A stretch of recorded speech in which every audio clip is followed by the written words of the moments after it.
estamos aqui para exaltar e glorificar o nome do Senhor. A igreja pode abrir sua Bíblia. Obrigada. A igreja pode abrir a Bíblia no livro de 2 Timóteo. Louvado e agradecido seja o nome do Senhor. Estou muito nervosa de estar ministrando na ceia, mas que o Senhor me dê graça nessa noite. Aleluia. Livro de 2 Timóteo, capítulo 3. Glória a Jesus. Amém? Amém. Que vai dizer assim. Amém? No versículo 1 vai dizer assim: sabemos, porém, isto: nos últimos dias sobrevirão tempos difíceis, pois os homens serão egoístas, avarentos, jactanciosos, arrogantes, blasfemadores, desobedientes aos pais, ingratos, irreverentes, desafeiçoados, implacáveis, caluniadores, sem domínio de si, cruéis, inimigos do bem, traidores, atrevidos, enfatuados, mais amigos dos prazeres que amigos de Deus, tendo forma de piedade, negando, entretanto, o poder. Foge também destes. E no 10, vamos lá. Tu, porém, tens seguido de perto o meu ensino, procedimento e propósito, fé, longanimidade, amor, perseverança, as minhas perseguições e os meus sofrimentos. Agora vamos pular lá para o 14. Que vai dizer também: tu, porém, permanece naquilo que aprendeste e de que foste inteirado, sabendo de quem o aprendeste, e que desde a infância sabes as sagradas letras, que podem tornar-te sábio para a salvação pela fé em Cristo Jesus. Coloca sua Bíblia no banco. Vamos orar nessa noite. Senhor, nessa hora estamos aqui, Espírito Santo, à tua disposição. Senhor, pois somos a tua igreja, somos o teu povo. E eu te peço nessa hora que tu possas ministrar, Senhor, o nosso coração. Senhor, porque a palavra é tua, a revelação é tua. Senhor, estamos aqui para ouvir aquilo que o Senhor quer falar conosco. Então, Senhor, eu te peço nessa noite, abra os nossos ouvidos espirituais. Senhor, tira todo o tampão espiritual, toda a distração, tudo aquilo que tentar vir, Senhor, para que nós não venhamos absorver e receber aquilo que o teu Espírito tem para falar conosco. Senhor, somos totalmente dependentes de ti. Espírito Santo, se o Senhor não vier, não falar, não fizer, Senhor, nós não temos condições de fazer nada. Então, Espírito Santo, a casa é tua, o povo é teu. Espírito Santo, tu és bem-vindo nesse recinto. Eu quero, Senhor, nessa noite anular toda a ação do adversário. Eu quero nessa noite, Senhor, repreender todo o espírito roubador da palavra. Eu te dou uma ordem para te retirada nessa noite, pelo poder que é no nome de Jesus. Senhor, fala conosco e fica, Senhor, nesse culto. Espírito Santo, e ministra aos nossos corações. É o que eu te peço, em nome de Jesus. Amém. A igreja pode se sentar. Glória a Deus. Aleluia. Louvado seja o nome do Senhor. Essa palavra eu acredito que todos aqui, né, já ouviram. Porque é Paulo falando a Timóteo, a última carta, né? A última carta. Paulo está já no finalzinho da sua vida. Paulo já está, vamos botar aí, já pendurando a chuteira. Então ele deixa essa carta para Timóteo. Timóteo, um jovem pastor. Timóteo, um jovem mesmo, ele era jovem. Então ele estava bem, assim, aprendendo ali, né, do lado de Paulo. Ele estava sendo ensinado por Paulo. Então, nesse momento, Paulo instrui a Timóteo. Ele fala das dificuldades que o povo, que a igreja passaria, enfrentaria por conta dos falsos mestres que surgiu naquela época. Porque eram muitos falsos mestres. Tinha os verdadeiros, mas também tinha os falsos. E Timóteo estava no meio dessa gente, porque Timóteo era cru, Timóteo era novo. Então ele podia se contaminar com aquilo que ele estava vendo daqueles que eram um pouco mais velhos, mas já estavam contaminados. Eles eram velhos, mas eles já tinham se desviado do caminho. Então Paulo escreve, ele fala no capítulo 3, que nós acabamos de ler, dizendo para Timóteo: Timóteo, haverá tempos difíceis. Tem traduções que diz muito difíceis. Tem outras que diz haverá tempos terríveis. Haverá um tempo, Timóteo, terrível. E Paulo dizia que o que precisamos saber com essas duas coisas sobre tempo difícil. Primeira, esse tempo não será fácil. Se é difícil, porque não é fácil. E se é difícil, requer o quê? Esforço. Se é difícil, vai precisar um pouco mais de dedicação, um pouco mais de atenção. Porque uma coisa que eu sei fazer que é fácil, eu faço rápido, eu vou lá, dou um jeitinho, eu sei fazer. Mas quando é difícil, eu vou ter que parar, eu vou ter que analisar, eu vou ter que ver como fazer, eu vou ter que prestar um pouco mais de atenção, um pouco mais de tempo. Eu vou ter que me aplicar um pouco mais naquilo dali. Porque é uma coisa difícil. E aqui nós estamos falando, eu acredito, irmãos, assim na minha concepção, que são os tempos de hoje, que eu estou vivendo, essa era, essa época que você está vivendo. Porque eu não acredito que você esteja vivendo uma vida, um evangelho fácil. Se você está vivendo, a gente precisa rever algumas coisas. Porque para o crente, a coisa não está fácil.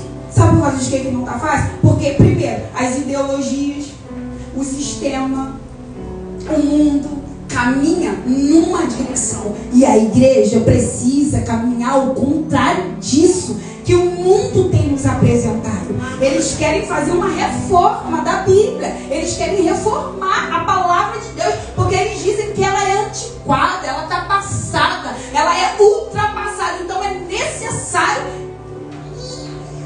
eu fazer o quê? Me enquadrar no que está escrito aqui. Porque ele vai dizer tempos difíceis.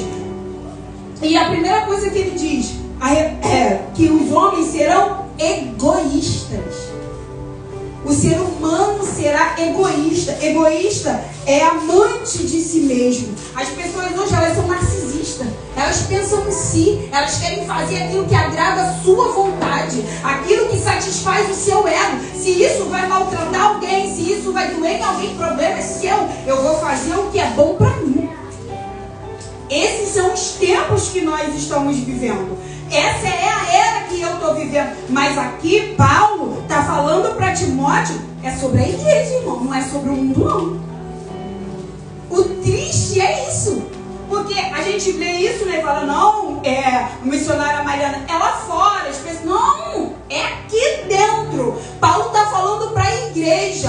Paulo está instruindo Timóteo, que era um jovem pastor, que iria lidar com esse tipo de coisas no recinto, queria lidar com esse tipo de coisas entre um irmão e outro. Pessoas egoístas, avarento, sufina, irmão, mão fechada. Não dá, não tira, não. Às vezes tem condições, pode ajudar o irmão, tá vendo o outro na necessidade, mas eu não é meu, então ó, tô nem aí. Tempos trabalhosos, irmãos. Tempos difíceis, onde o coração das pessoas estaria totalmente endurecido. Estaria totalmente, a mente parece que estaria totalmente cauterizada, pensando e indo simplesmente para um lugar. As pessoas seriam presunçosas. Eu fui ver o que era presunçoso, eu fiquei bem impactada. Que se acha melhor, superior, mais inteligente, mais capaz. O outro nunca é nada. Sempre ele é muito mais do que o outro. Irmãos, e isso é dentro da igreja. E ver o outro irmão como uma ameaça. Meu Deus! ver o outro. Ah, não, a Jamile canta muito. Então, eu não canto. Que isso? Tem que tirar a Jamile desse lugar, irmãos. Há poder no sangue de Cristo.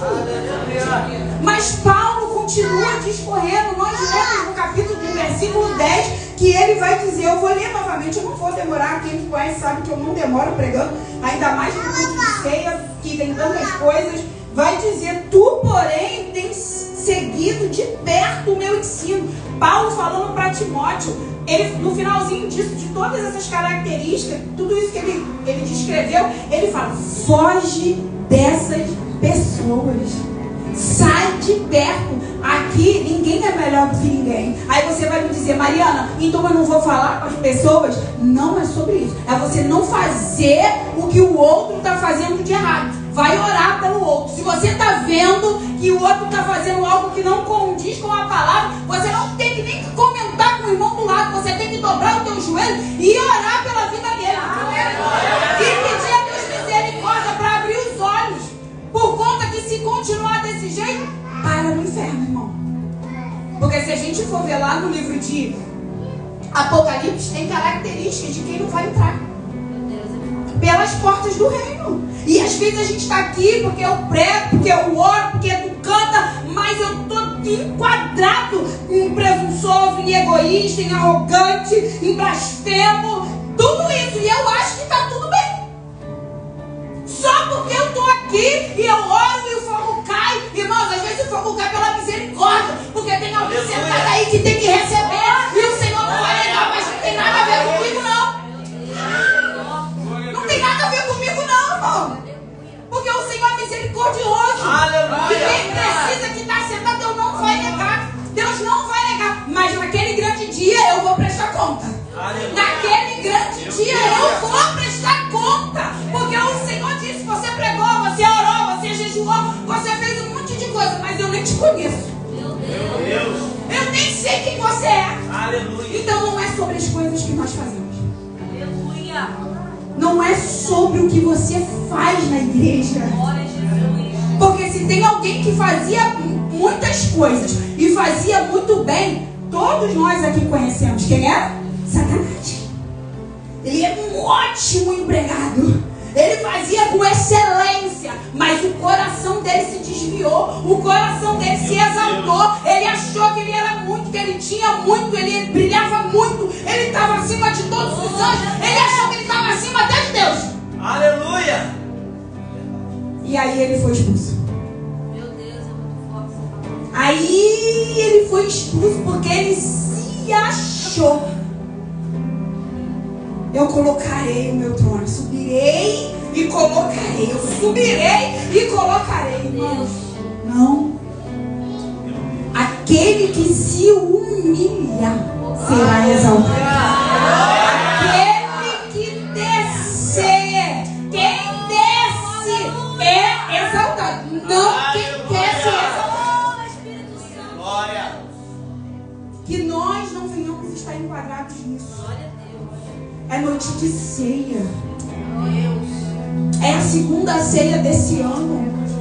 É hora de nós analisarmos e vermos, pegar a palavra. E Paulo continua falando para Timóteo. E no 14 nós lemos, ele fala para Timóteo, fica firme, permanece. Ele fala assim, ó, permanece firme nas escrituras. Aleluia. E isso porque ele não... Ai, irmãos, eu tô nervosa. Permanece nas escrituras. Mas desde a infância e da sua avó Loite e da sua mãe Eunice, você não aprendeu de qualquer pessoa. Você não aprendeu de qualquer um. Você aprendeu da sua mãe. Você aprendeu em casa. Você aprendeu na mesa. E logo depois Paulo vem e supre a paternidade de Timóteo. E ali aquele jovem se torna um grande homem de Deus. Aleluia. Dentro da humildade, dentro da obediência, aleluia, dentro da reverência, aleluia, dentro do amor. Porque foi isso que ele aprendeu. E Paulo deixa como ordem para Timóteo: permanece na palavra.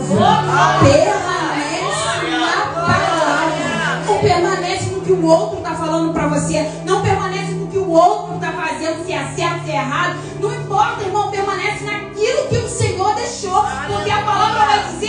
tem que olhar firmemente para o nosso autor e consumador da nossa fé, que é Cristo. Se tem alguém que é um exemplo para mim e para você, é Cristo. Não tire a vida do seu irmão como exemplo, porque ele é falho. Vai ter dias que realmente ele vai errar. Vai ter dias que realmente ele vai pisar na bola, vai escorregar. E aí? Você vai fazer o quê? Você vai julgar? Você vai condenar? Não é sobre isso. É sobre sermos misericordiosos. É sobre termos um coração rendido ao Senhor e nós entendemos que o outro sempre, é o que a palavra diz, vai ser melhor do que eu. Eu não sou melhor do que ninguém. Não é porque eu prego, porque eu sou melhor do que a pastora, a Andressa, essa criança. Porque diante de Deus, irmãos, Deus não me vê assim. Se é um dom, se Ele quiser tirar agora, Ele tira. É dele, não é meu. Isso não é mérito meu. Ah, porque eu não. Entenda uma coisa, que você faz aqui, ou lá na sua casa, ou como exemplo, aonde você está, é para louvar e engrandecer o nome do Senhor. Você é um instrumento, você foi chamado para adorar, como a mulher me falou aqui no último culto de domingo, você foi chamado para adorar. Foi para isso que nós fomos chamados, para glorificar o nome do Senhor. Não foi para se exaltar, não foi para se achar, não foi para pensar mais em si, menos no outro. Não. É o momento de nós refletirmos. Como está a sua vida, irmão? Como está a sua vida diante de Deus? Como você se encontra? Hoje é noite de refletirmos, de reflexão, de nos analisarmos. Paulo mesmo diz, analise o homem a si mesmo. E come do pão e beba do cálice. Se analise, não julgue, irmão. A palavra de Deus diz assim, não julgue para que você não seja julgado. Não julga a pessoa estando certa ou a pessoa estando errada. Não julga. Se você puder ser um pacificador, seja. Se você puder ser aquele que joga água na fogueira, jogue. Não ponha mais lenha. Porque o Senhor não se agrada disso. Daqueles que semeia contenda entre irmãos. O Senhor, Ele abomina. Se tem algo que o Espírito Santo, Ele abomina, aquele que fica, sabe? Aí fala um negócio aqui, o outro fala outro negócio ali. Aí o negócio fica grande. Aí declina a imagem das pessoas. E o céu se entristece com as nossas atitudes. Porque a palavra de Deus diz, e eu finalizo assim: amai o Senhor acima de todas as coisas, e o seu próximo como a ti mesmo. Ama ao Senhor acima de todas as coisas, e o seu próximo. Irmãos, é isso. Você pode ter dom, você pode revelar, você pode profetizar, você pode expulsar demônio, mas se você não tiver amor, eu não estou falando aqui que você vai ser perfeito. Você não vai ser perfeito, só Cristo. Você vai ter suas falhas, você vai ter suas limitações. Todo mundo tem. Mas o amor é acima de tudo. Eu agradeço a Deus.